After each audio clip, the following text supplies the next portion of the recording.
Рад приветствовать вас на своем канале. Это мой первый ролик на этом новом канале. Суть этого видео показать или доказать актуальность связки современного 4К ТВ и игровой платформы от компании Sony PS5 Pro. Так как тема очень сложная и обширная, я разделю ее все-таки на две части. В первой части речь пойдет о выборе телевизора.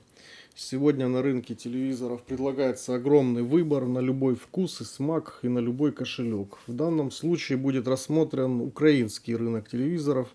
Я полагаю, что независимо от региона данный ролик будет полезен всем. Так что ни в коем случае не перематывайте и не переключайтесь, чтобы не пропустить ничего важного. Лучше присаживайтесь поудобнее и наслаждайтесь полученной информацией. My English voice over will be added later when YouTube allows me to add a separate audio track for English-speaking viewers. Вся информация будет максимально точной, без воды и на 100% правдивой. Сегодня как в СНГ, так и на Западе развелось огромное количество псевдоблогеров, которые так или иначе навязывают нам с вами свое мнение. Оно в большинстве случаев ошибочное, не приносит никакой пользы и даже наоборот вредит. Их цель скорее красивый подкаст, много бесполезной воды и минимум достоверной информации. Почему я пришел к такому выводу? Все очень просто. Исхожу из своего личного опыта. Итак, перед нами предстает огромный выбор телевизоров. Что выбрать в 2026 году?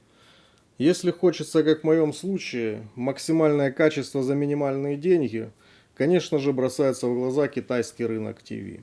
Тут мы можем видеть такие бренды, как Hisense, TCL, Xiaomi, ну и так далее.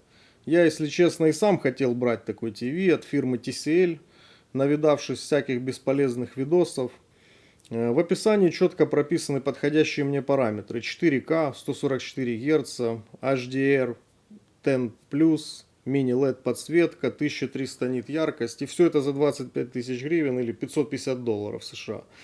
И я уже почти взял такой телевизор. Позвонил в один магазин, там надо было ждать. Позвонил во второй, и начался самый важный разговор в моей будущей карьере.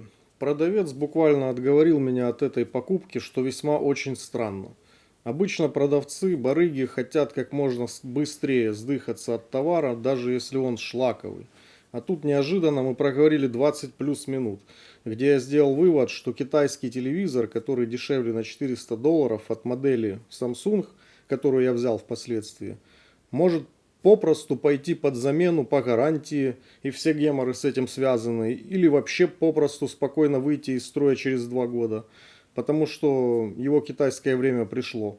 И ко всему этому еще то, что указано на упаковке и в описании, не соответствует действительности. То есть нет там никаких 144 Гц, нет HDR 10 плюс картинки, также вранье и технология mini-LED, которая запатентована и реально работает только на моделях Samsung. С телевизором Samsung там тоже есть один немаловажный нюанс. Если модель начинается на QE, а таких 99% рынка, по крайней мере в Украине, то это значит, что они собраны в Словакии для Восточной Европы. И качество сборки далеки от идеала, что как раз таки и дает более сниженную цену. Словацкая сборка Samsung по моим выбранным параметрам будет стоить около $750.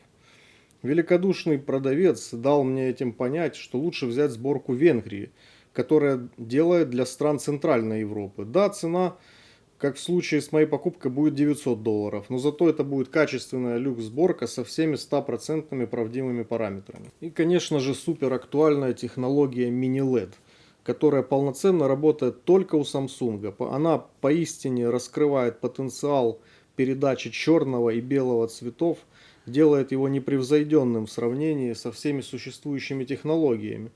К сожалению, видео, снятое на камеру iPhone 17 Pro Max, не сможет передать все то восхищение, изобилие контраста и цветопередачи этого современного ТВ. Детализация просто умопомрачительная. Поверьте, мне есть с чем сравнивать. Я смотрел видео в 4К на 60 FPS еще в 2018 году. Но сегодня картинка на этом Samsung вышла на какой-то новый запредельный уровень. Я не буду здесь раскрывать тему топовых ТВ. Это OLED или Super AMOLED. Это, конечно же, самая вершина современных технологий цветопередачи. Там есть и свои нюансы. Например, любые органические диоды со временем выгорают, хотя современные AMOLED-матрицы служат дольше благодаря активной матрице. Ну, соответственно, ценники на них уходят хорошо вверх. Соответственно, чтобы не экономить на матрице OLED, придется выложить от $1500 за 50 дюймов. Опять же, моего варианта TV мне предельно хватает, чтобы раскрыть весь потенциал консоли PS5 Pro. Обзор на флагманскую консоль от Sony ждите во второй части, продолжению этому видео. Не поскупитесь поставить лайк этому видео и не забудьте обязательно подписаться на этот канал для продвижения и продолжения подобного контента. В планах у меня полностью раскрыть потенциал современного TV и консоли от Sony модели 5 Pro. Всем спасибо за просмотр, ждите новые ролики в продолжении.